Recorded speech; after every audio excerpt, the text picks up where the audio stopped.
para poder entender realmente lo que es la displasia ectodérmica o cualquier de este tipo de enfermedades, hay que entender primero el término de displasia, que la displasia es una malformación o una alteración en la formación que viene intrínseca en nuestra información genética, en nuestro DNA, que es toda la información que recibimos tanto de papá como de mamá.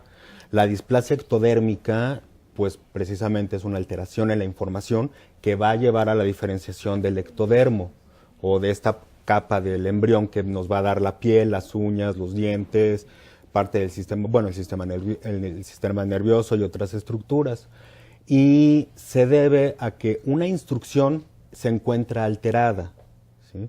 Ya sea una instrucción que le dice a las células que se diferencien o que se conviertan en determinadas estructuras, o el receptor, ¿sí? Lo que recibe la información para que se conviertan en este tipo de enfermedades. Son enfermedades en general hereditarias, no son enfermedades adquiridas, ¿sí?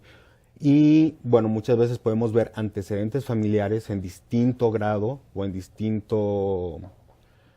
distintas gamas en su presentación, o bien lo que llamamos casos de novo, que son mutaciones nuevas que aparecen en un sujeto que originalmente se estaba formando sanamente, y aparece esta alteración en la información y nos da alteraciones en la formación. Y para entender el ectodermo tenemos que regresarnos un poco a la formación de los seres humanos. En la primera etapa del desarrollo del embrión, si recordamos, en las primeras etapas, una vez que hubo la concepción, empieza a haber una multiplicación de células y se forman dos pequeñas láminas de manera inicial, una que se conoce como endodermo, que va a dar lugar a gran parte de los órganos internos, y el ectodermo, que va a dar lugar a la formación de todos los órganos que están expuestos hacia el medio ambiente, es decir, la piel, por supuesto, el pelo, las glándulas, todas las que producen, tanto las glándulas sebáceas, que son las que producen grasa, como las sudoríparas, que son las que van a producir el sudor,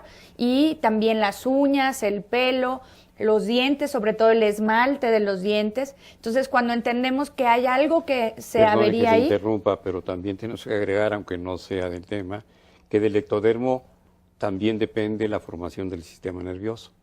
Por supuesto. Y decimos los psiquiatras, la piel es el espejo de las emociones, por eso tantas relaciones, la palidez, la rubicundez, en algunas ocasiones las llamadas antes neurodermatitis o dermatitis atópicas, Claro. también se originan en el ectodermo.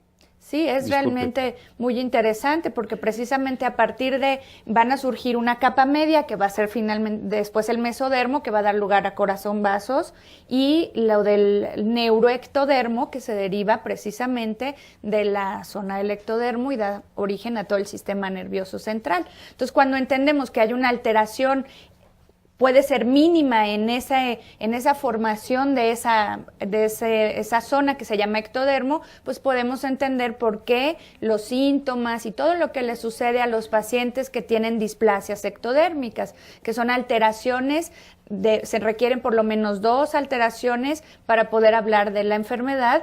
Incluso pueden ser cambios muy sutiles y que con el paso de los años a veces no son detectados desde los primeros días de nacimiento, sino en etapas un poco más avanzadas, ¿no? Pues es esto, es una alteración en la información genética. Todos somos portadores de algún tipo de alteración en la enfermedad genética y bueno, dependiendo del mecanismo de herencia que tenga la enfermedad genética, pues es como se va a dar la enfermedad.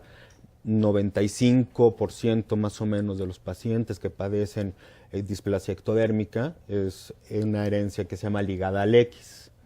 ¿Sí? Sí, es que precisamente yo sí me quedé bien con su respuesta, doctor, pero la quiero relacionar porque en esta pregunta de que en una familia nunca se había presentado algo así, pero tengo, por ejemplo, a mi lado a una familia en donde Juan Carlos es hermano de Silvia y Silvia es mamá de, aquí tengo a Omar, y Omar, siendo sobrino, bueno, ambos son pacientes con displasia. Entonces, aquí a lo mejor ya había un antecedente familiar, bueno, más bien lo había, era claro, pero no había tal vez la información o sabían qué porcentaje podía o no adquirirla.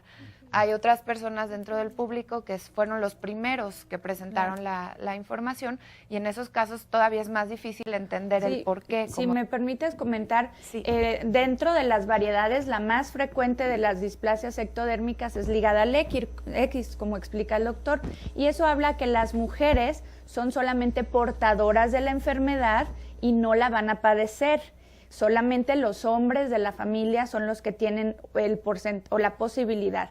Y de acuerdo a las cuestiones genéticas, en los patrones de herencias ligado al X, como es el caso, sucede que más o menos el 50% de posibilidades hay de que haya enfermedad, digamos. El 25 son portadores y el otro 25 la manifiestan. Si es así, ¿no, doctor? Cuando es la cuestión ligada al X. Ahora, hay variedades autosómicas dominantes, quiere decir que existe una posibilidad mucho más alta de tener la enfermedad. Entonces, sí, la orientación genética en estos casos es valiosísima, porque entonces los padres de familiares afectados pueden saber qué posibilidades existen de adquirir las enfermedades. Entonces eso es importante, la genética y la asesoría en estas enfermedades es muy, muy importante. Sí, precisamente lo que es el asesoramiento genético es, una vez que se ha diagnosticado una enfermedad como la displasia ectodérmica, poder saber qué tipo de displasia ectodérmica es, si es ligada al X, si es autosómica dominante, si es autosómica recesiva o alguno de los otros tipos de displasia ectodérmica. Las más comunes son las hipohidróticas o las que tienen poco sudor. Hay otro grupo de displasias ectodérmicas que también afectan labio y paladar o que también afectan las manos.